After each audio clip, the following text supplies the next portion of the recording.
Hello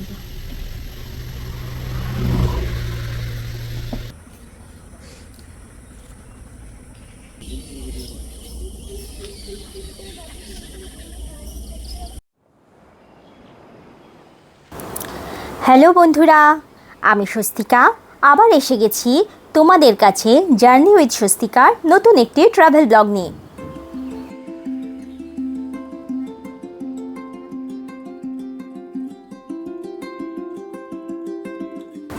আজকে আমি শুরু করতে চলেছি সম্পূর্ণ একটি নতুন ট্রাভেল সিরিজ।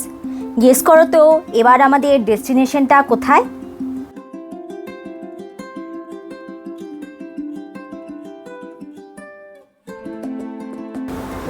এর আগে আমাদের ট্রাভেল সিরিজটা ছিল Kolkata to silk route by কার।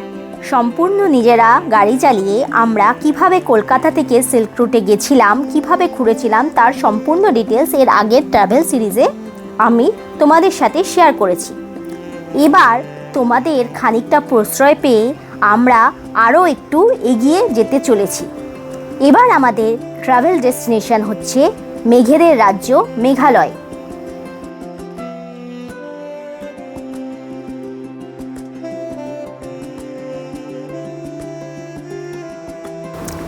আমরা একেবারেই মেঘালয়ে চলে যাইনি, আমরা বিভিন্ন জায়গায় স্টে করতে করতে মেঘালয়ে গেছি। আমরা চেয়েছি আমাদের স্কেডিউলটা যাতে একদমই হেক্টিক না হয়, একদম রিল্যাক্সে যাতে যাওয়া যায়। তো চলো দেখে নেওয়া যাক আমরা কোথায় কোথায় স্টে করেছি এবং সেখানকার সমস্ত ডিটেলস।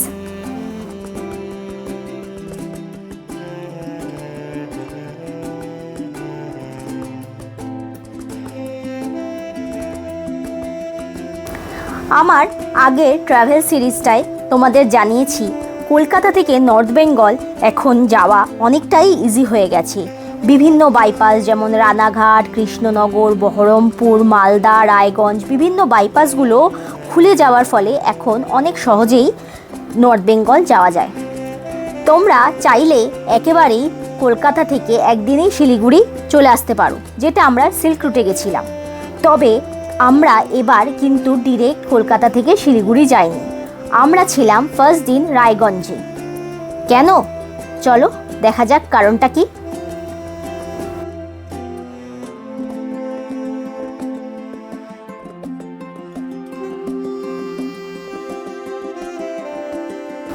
রায়গঞ্জ বাইপাস থেকে ডান দিকে একটা সরু রাস্তা চলে গেছে, আমরা সেই রাস্তায় এগিয়ে চললাম রায়গঞ্জ ট্যুরিস্ট লজের দিকে।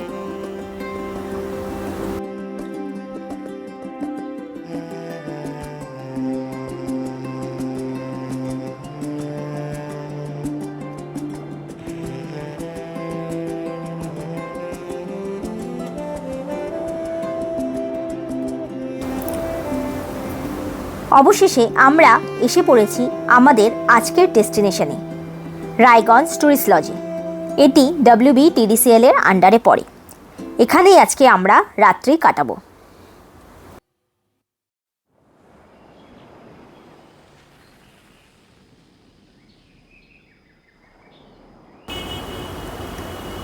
হোটেলে ঢুকেই ব্যাগপত্র রেখেই আমরা বেরিয়ে পড়লাম হোটেলের ঠিক অপোজিটে কুলিক বার্ড স্যাংচুয়ারিতে।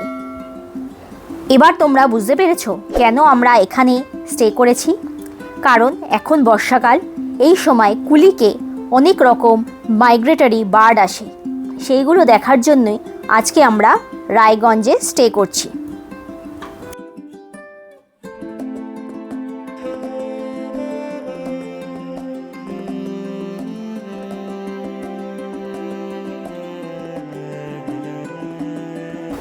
এখানকার এন্ট্রি ফি হচ্ছে 120 রুপিস পার হেড।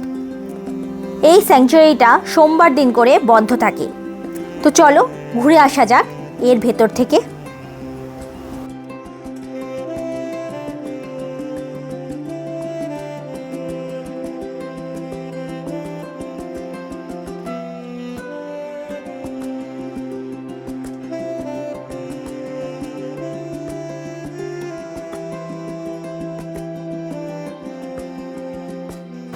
আমরা যখন এখানে গেছিলাম তখন এখানে লোকজন খুব একটা ছিল না, জঙ্গলের মধ্যে আমরাই ছিলাম। চারিদিকে ঝিঝি পোকার ডাক এবং আরও বিভিন্ন রকম পোকার ডাক, আর তার সঙ্গে রয়েছে বিভিন্ন রকম পাখির ডাক। এক অসাধারণ পরিবেশের সৃষ্টি করেছিল।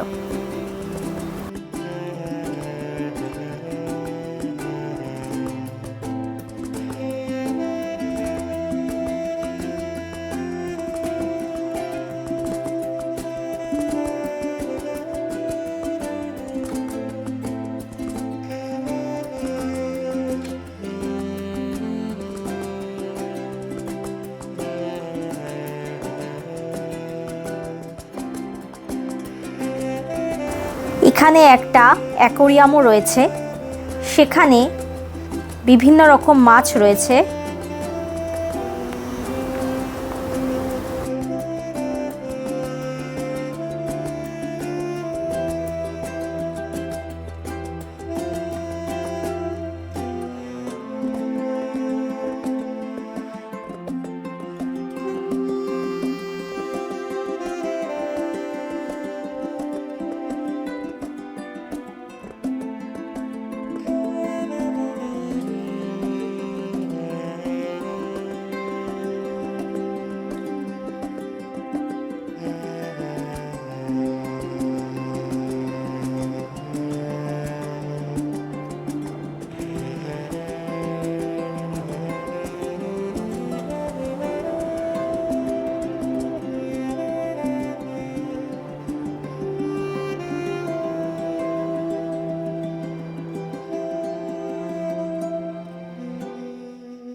তোকে না সন্দেশ বই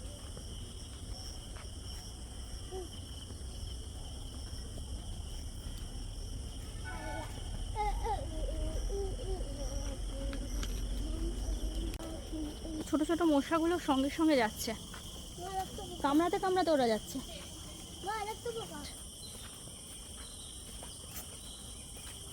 একটু সর।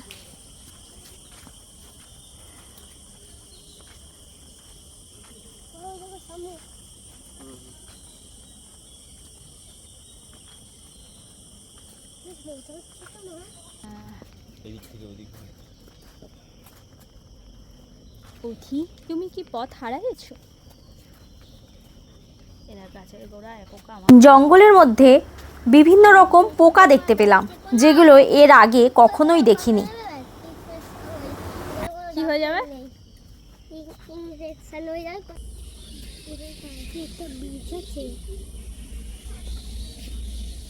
প্রচুর বাদুড় গাছের মধ্যে ঝুলছিল।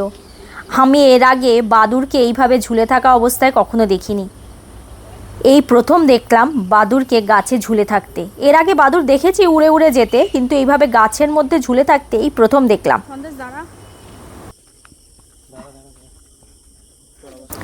জঙ্গলের নিজস্ব একটা অদ্ভুত সাউন্ড রয়েছে, ভালো করে শোনার চেষ্টা করুন, এই সাউন্ডটা আপনারা শুনতে পারবেন। কেন এখানে খাবার ভালো, কি বলিস? এটি একসময় এশিয়ার বৃহত্তম বার্ড স্যাংচুয়ারি ছিল। বর্তমানে এখানে মাইগ্রেটরি বার্ডের সংখ্যা আগের থেকে অনেক কমে গেছে।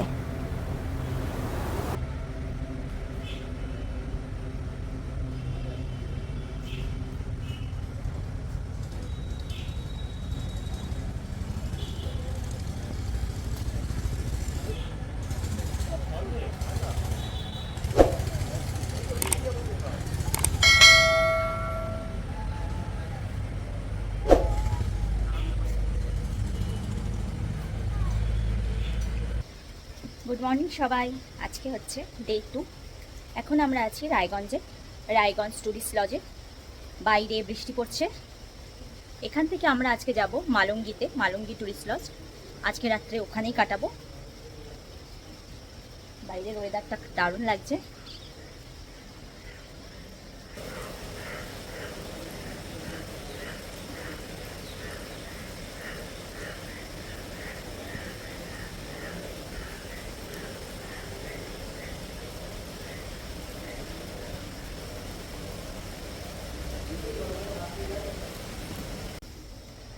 রায়গঞ্জ টুরিস্ট লজ সম্পর্কে আমি একটা কথাই বলবো, এর আগেও ডুয়ার্সের ভিডিওতে বলেছিলাম। জায়গাটা খুবই সুন্দর, কিন্তু এখানে মেনটেন্যান্সের খুবই অভাব। মানে ভালো করে যদি মেনটেন করতে পারে তাহলে দারুণ হতো ব্যাপারটা। কিন্তু এখানে বিছানার চাদর নোংরা, মানে ঘরটাও ঢুকেছি কীরকম একটা বাজে স্মেল করছে। সো আমার মনে হয় এখানে ভালোভাবে মেনটেন করলে ভালো হতো ব্যাপারটা। এটা হচ্ছে আমাদের রুমটা খুবই বড়, দেখতেই পাচ্ছেন। কিন্তু ওই যে বললাম, মেনটেনেন্সের অভাব আছে এখানে। যেমন দেখুন, এই যে এখানকার অবস্থা, এইগুলো মনে হয় না পরিষ্কার করে, খুবই নোংরা। কিন্তু এখানে স্টাফদের ব্যবহারটা খুবই ভালো। যদিও WBTDCL এর আদার্স প্রপার্টির তুলনায় এর রেটটা অনেকটাই কম, তবু আমার মনে হয় মেনটেন্যান্সটা একটু বেটার হলে ভালো হতো।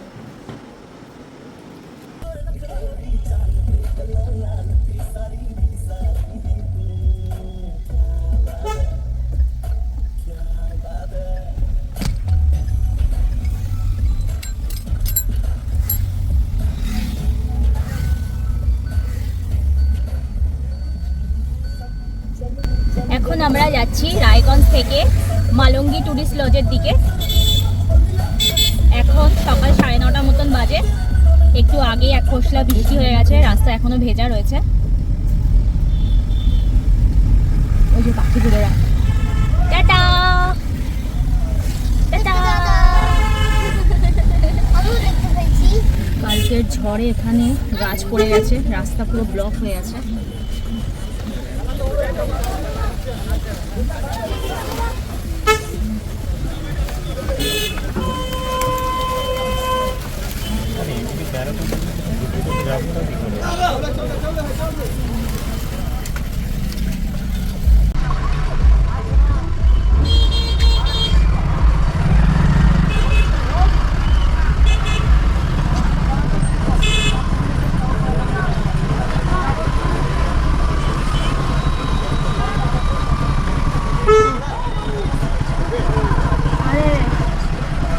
না না, একটু এগো না, কোথায় যাবো? এই সাইডটাতে আসো। এই যে সামনে সাইড,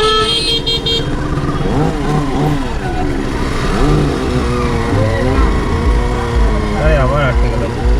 এই যে সামনে বাইকগুলো।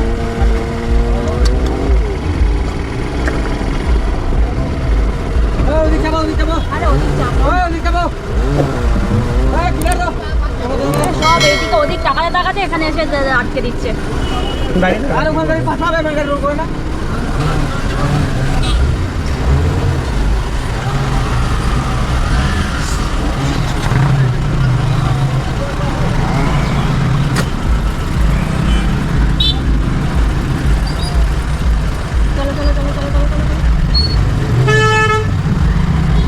আরে এখানে উঁচু আছে না, শীত করছে তো, সব যদি ঢুকে যায় টাঙানোর জন্য জায়গা দিতে হবে তোমাকে।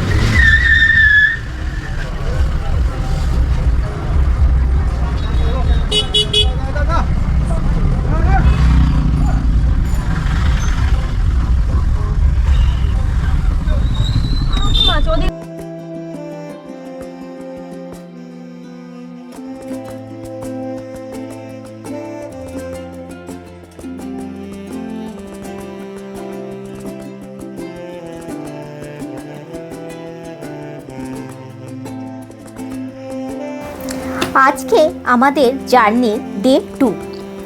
আজকে আমাদের ডেস্টিনেশন হচ্ছে জলদাপাড়া। আমরা জলদাপাড়ায় এবার মালঙ্গি ট্যুরিস্ট লজে থাকব। এটি WBFDCর আন্ডারে পড়ে।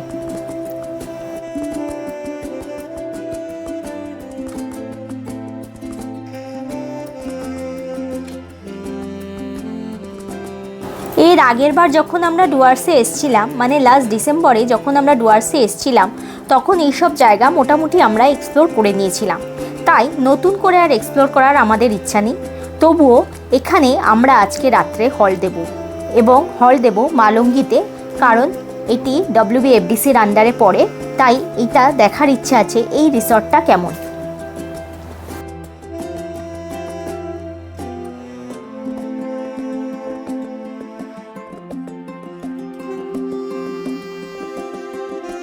মালঙ্গি ট্যুরিস্ট লজটা জলদাপাড়ার চিলাপাতা জঙ্গলের কোদালবস্তি রেঞ্জের একদম কাছেই পড়ে। এটি মেন রাস্তা থেকে ডান দিকে বেঁকে গেছে।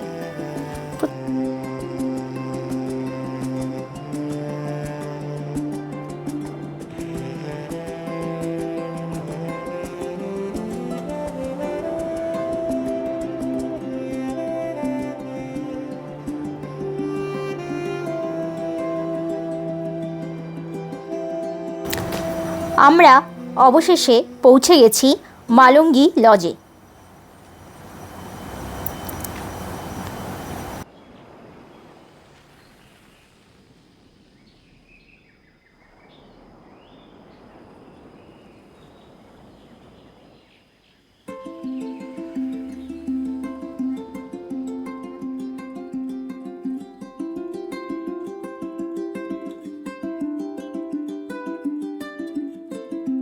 এখানে আজকে আমরা থাকবো, কালকে আমরা এখান থেকে যাব গুয়াহাটিতে। খুব সুন্দর লজটা।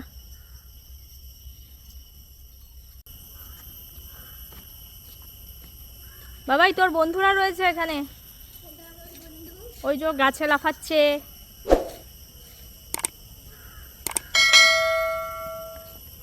এখানেও ছিল, এগুলো বড় বড়। ওদিকে আছে কিন্তু প্রচুর মাংকি, তুই যেদিকে যাচ্ছিস। যাস না বাবাই কাছে।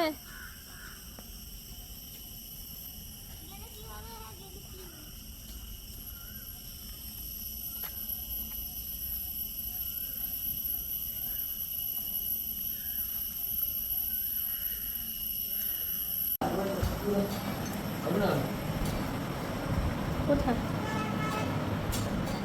বাহ, কি সুন্দর নাম, তোরসা ডায়না। উপরে এই বাবা এদিকে।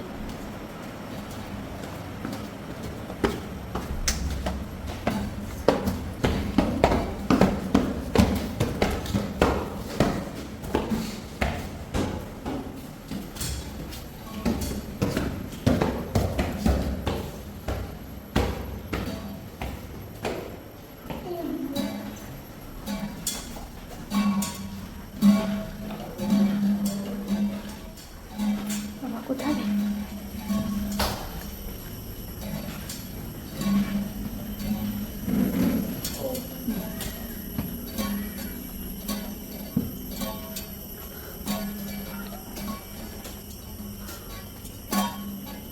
আচ্ছা আচ্ছা,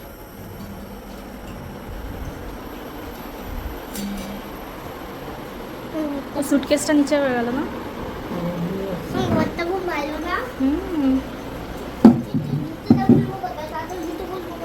দাঁড়া দাঁড়া,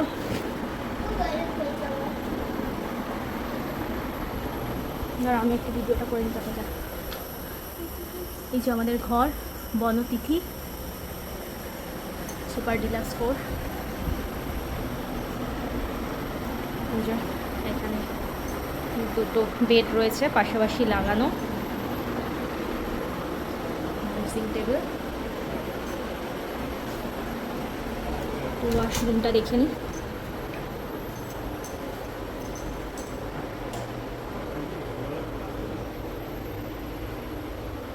গিজার আছে, কোমোড, সব ঠিকঠাক। দারুণ দারুণ।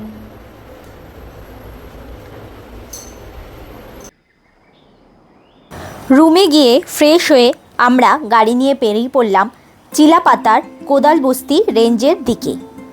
এখানে দুদিকে জঙ্গলের মাঝখান দিয়ে আমরা গাড়ি নিয়ে একটু ঘুরে আসলাম।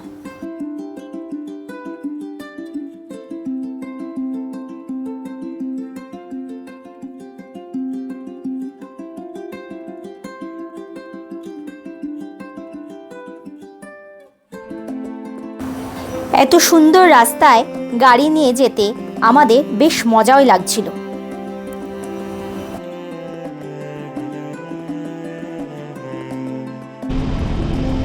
গাড়ি নিয়ে কিছু দূর যেতেই আমরা দেখলাম জঙ্গলের মাঝখানে একটি দাঁতাল হাতি দাঁড়িয়ে আছে। আমরা সঙ্গে সঙ্গে গাড়ি ঘুরিয়ে ভালো করে দেখার জন্য পিছিয়ে নিয়ে আসলাম।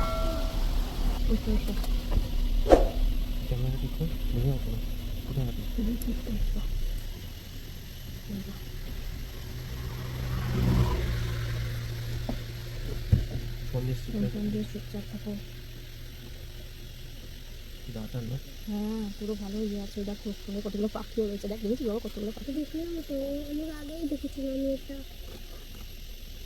প্রথমে হাতি বেড়ে যখন সবাই নিজে ঘুরে ঘুরতো তখন পাখিটা দেখেছিলাম।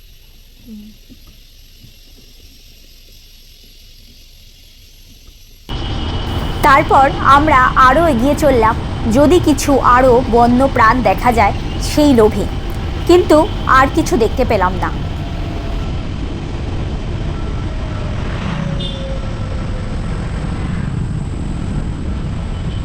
বন্যপ্রাণ না দেখতে পেলেও দুপাশে ঘন জঙ্গল দেখার মজাও একটা আলাদা রকমের। চারিদিকে ঝিঝি পোকার ডাক এক অসামান্য মায়াবী পরিবেশ সৃষ্টি করেছে।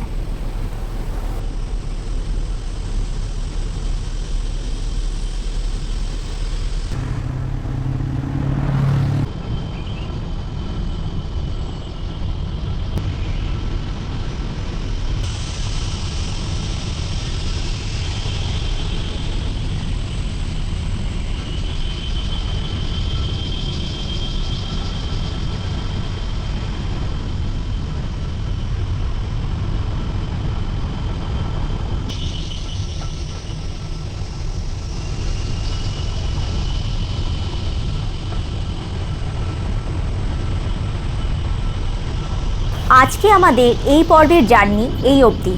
আপনাদের সঙ্গে দেখা হবে পরবর্তী পর্বে। আমার এই আজকের ব্লগটা কেমন লাগলো তা অবশ্যই আমাকে কমেন্ট করে জানাবেন।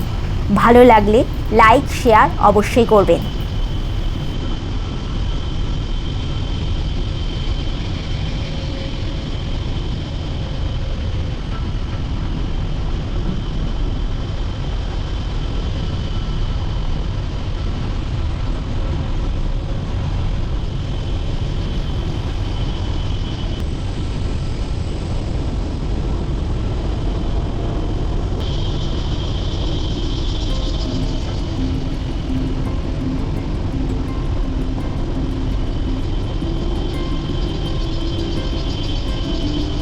আর হ্যাঁ, নেক্সট পর্ব দেখার আগে আমার চ্যানেলটা অবশ্যই সাবস্ক্রাইব করে দেবেন। ভালো থাকবেন, সুস্থ থাকবেন। দেখা হবে আমার পরবর্তী পর্বে।